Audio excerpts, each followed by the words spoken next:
time లేక నాకు తెలిసినంత వరకు ఆయన పైన ఆయన ఉగ్రవాదుల్ని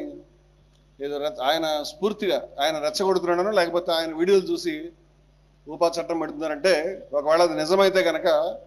నేను తెలుసుకున్నది అయ్య బాబు వారెంత రావణ్ ఆయన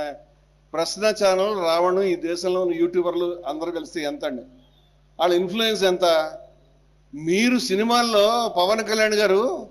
అనాపాలజెటిక్ సనాతని మీరు సినిమాల్లో నక్సలైట్లు వేషం వేసినప్పుడు ఎంతమంది ఇన్స్పైర్ అయ్యారో 70 కేసులు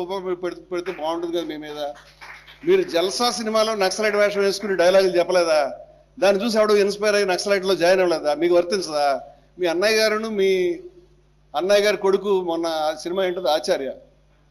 ఆ సినిమా వచ్చేలా వెళ్ళిపోయింది ఆ సినిమాలో నక్సలైట్లు వేషాలు వేసుకుని ఈ మీరు అవసరమైనప్పుడు ఏదైనా చేయగలుగుతారు గ్రీన్ కలర్ యూనిఫారాలు వేసుకుని ఎర్ర కలర్ మఫ్లర్లు చుట్టుకుని ఎన్ని సినిమాలో డైలాగులు చెప్పారు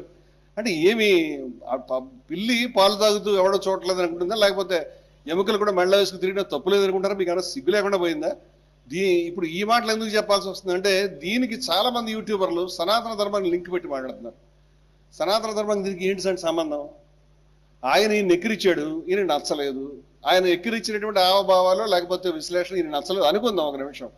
నచ్చలేదు అనుకోండి ఈయన ఒక్కడే ఎక్కిరిస్తున్నారంటే ఇప్పటిదాకా రాజకీయాల్లోకి వచ్చిన తర్వాత పవన్ కళ్యాణ్ గారు మీరు తెలుసుకోవాలి రాజకీయాల్లోకి వచ్చిన తర్వాత ఇది తప్పనిసరి బాబు మీకు తెలియదేమో జవహర్లాల్ నెహ్రూ గారు మొదటి ప్రధాని ఆయన మీద కార్టూన్లు వేసేవాడు శంకర్ వీక్లీలో ఆ శంకర్ కార్టూన్లు వేస్తుంటే ఆయన ఫోన్ చేసి మాట్లాడి చాలా ఫ్రెండ్లీగా ఉండేవాడు ఆయనతో ఏం ఇబ్బందిగా లేదు ఎన్టీ రామారావు గారు ముఖ్యమంత్రిగా ఉన్నప్పుడు ఆయన మీద నాకు తెలిసి ఓ డజన్ సినిమాలు 60 సినిమాలు తీశారు అనేక రకాల టైటిల్స్తో రామారావు గారి హావభావాలను అభినయిస్తూ రామారావు అన్నట్టుగా సినిమాలు తీస్తే ఆ సినిమాలు కృష్ణ సినిమాలు తీయించాడు సూపర్ స్టార్ కృష్ణ గారు ఇప్పుడు రామారావు గారు లేరు కృష్ణ గారు లేరు కానీ ఒక ఫంక్షన్లో కృష్ణ గారు కనిపించినప్పుడు ఏమయ్యా కృష్ణ అయిపోయినాయా సినిమాలు ఇంకా ఉన్నాయా నా మేము తీయాల్సిన మిగిలి ఉన్నాయా అని ఆయన అడిగినట్టుగా నేను చదివాను అంత జోవియల్గా క్యాజువల్గా వాళ్ళ మధ్య రిలేషన్ వాళ్ళు మెయింటైన్ చేసుకున్నారు మరి ఈ లెక్కనైతే కనుక సూపర్ స్టార్ కృష్ణ మీద ఒక 70 ఊపాలను ఆ యాక్ట్ చేసిన వాళ్ళందరి మీద ఊపా పెట్టి లోపల చూసి పిచ్చి పెట్టిందే అంటే ఒక చిన్న యూట్యూబ్ ఛానల్లో వస్తున్నటువంటి ఒక విమర్శను తట్టుకోలేనంత అసహనం ఎందుకు వస్తుంది మీకు అసహనం వస్తే దానికి ఈ బొట్లు నమని పెట్టుకుని సనాతన వేషాలని ఎందుకు ఈ యూట్యూబర్లు అంతా ఎందుకు ఆవేశపడుతున్నారు అంటే యూట్యూబర్లు గమనించాల్సిన విషయం ఏంటంటే ఇది ఇప్పుడు ఇలాంటి సమస్య రేపొద్దున మీకు కూడా ఎదురు కావచ్చు మీరు అర్థం చేసుకోవాలి ఆ విషయాన్ని